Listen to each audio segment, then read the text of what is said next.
Loved ones, what up? I'm Jamal. Welcome to my channel.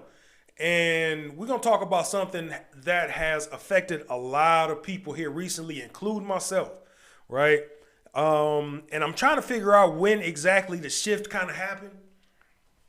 And I think it was around the time when people started exploring other forms of spirituality in order to get themselves closer to God, right?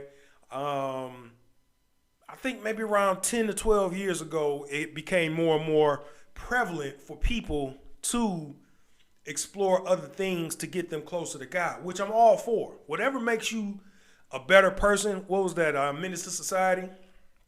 When the dude used to play Rock if y'all remember that show Rock, it was the father, and he said, "Whatever makes Sharif a better man, I'm all for that." Right? Like you can't.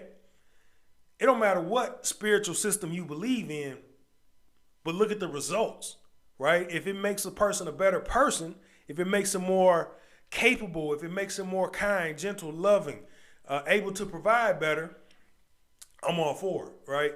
But let's say, 10 or 12 years ago, 10 or 12 years ago, people started dibbling in these spiritual systems and went a little bit too far, right?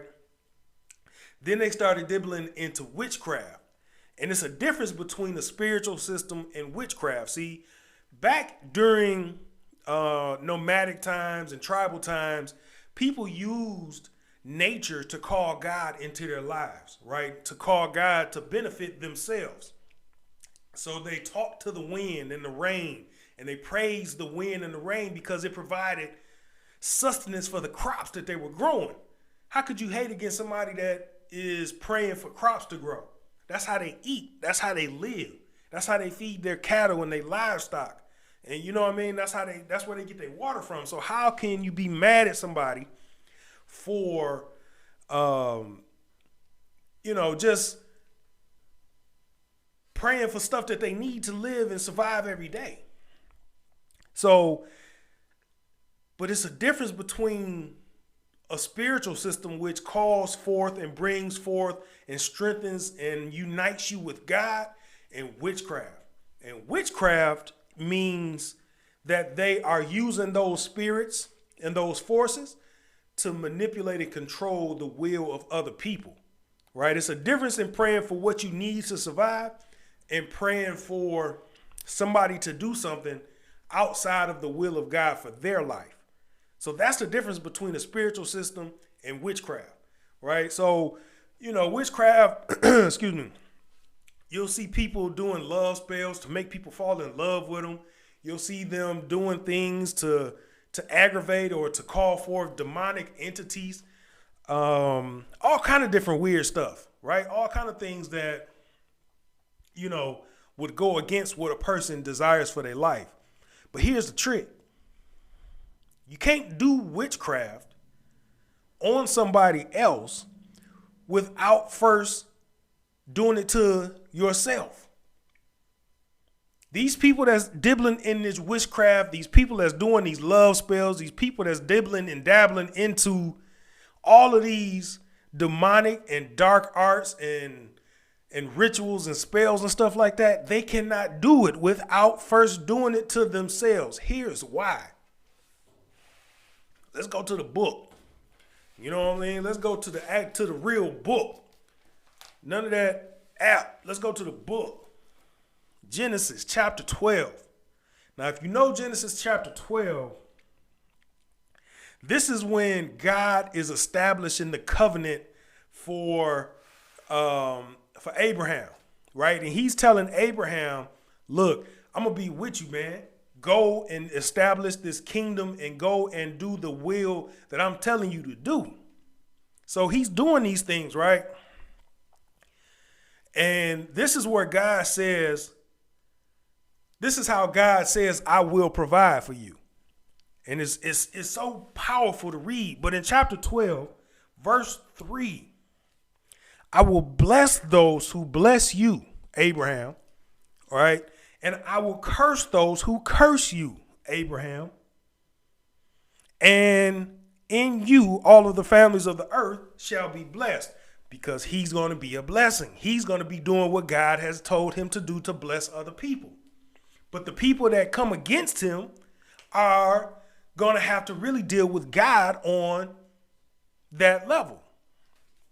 It's not a fact of what they want to do. It's a fact of them being disobedient, because God is not going to tell you to harm another person, right, maliciously. It's them having to face the consequences of their actions. So how is it that God blesses those people that blesses Abraham and curse the people that try to curse Abraham? Why is that? It's because they are the originators of it. So whatever you do, you get back, because it starts with you. So if you are blessing somebody, right, and you are good-hearted and you helping somebody, that energy, that those words originate with you. So therefore, that power is not going to be any stronger than it's going to be than when it started, right? Same way with the people that tried to curse Abraham or try to curse you. The demonic forces, the evil, the dark arts that they are participating in is not going to be any stronger than when it starts. It's like shooting a gun. It's not going to be any stronger than right there in front of the gun, right? You shoot a gun, it's going to be the strongest right there in front of it. But the more and more it got to travel, the further away from the gun, it's going to get weaker and weaker and weaker. Same thing for these people that try to do these dark arts and black magic and spells. That energy, those words, that power is originating with them. So that power, them forces, them spirits have to come through them first before it can get to anybody else. So whether or not it gets to you later on down the line, it's living and breathing and ruminating and stewing with those people that started it. So that's why God is saying, I'm going to bless I'm going to bless you, that I'm going to bless those that bless Abraham, and I'm going to curse those that curse Abraham. Because those energies, that power, those forces live the hardest where it starts. So when those people are doing that stuff, don't think for a minute that they're going to get away with it. See, they think they're stronger than God. They think they know how to outsmart God, and they don't. That's what they don't realize. They don't understand that you can't outsmart God. You can't slick a can of oil. You can't slick a can of oil. God is everywhere all the time, present, watching everything that we do. So it's not about you being able to outsmart God or being slicker than God or being able to get away with something that you think you can get away with, because they not. And when those demons come back to claim whatever it is that they can't claim from the protected person or the protected child of God, it's going to hurt them. It's going to come back. You know, it's like, let's use the example of a gun again. A person can shoot a gun going forward, but it's going to kick back. You ever seen somebody shoot a gun and it hit them back in the head like that? Same thing. That energy is going to come back and harm and hurt that person just the way they intended it to hurt you, but it couldn't hurt you the way that they wanted it to, because you are rolling with the Most High God. So don't look at these people that try to do this black magic. Like I said, it's cool now. Don't pay no attention to what they're trying to do. You could pay attention to it, because you got to know what to fight. You got to know your enemy. You got to know how people are going to try to come against you. But don't dwell on it too much. You cast it down with the authority given to you by the Almighty Holy Spirit, God up above. You cast it down, you destroy it, and you tell it to go back to wherever it came from. But don't spend too much time worrying about if it's going to get to you or reach you or be able to harm you and touch you, because it's not. You have that full authority and that full confidence, knowing that nothing can come close to you enough to harm you, so that, it can do any damage.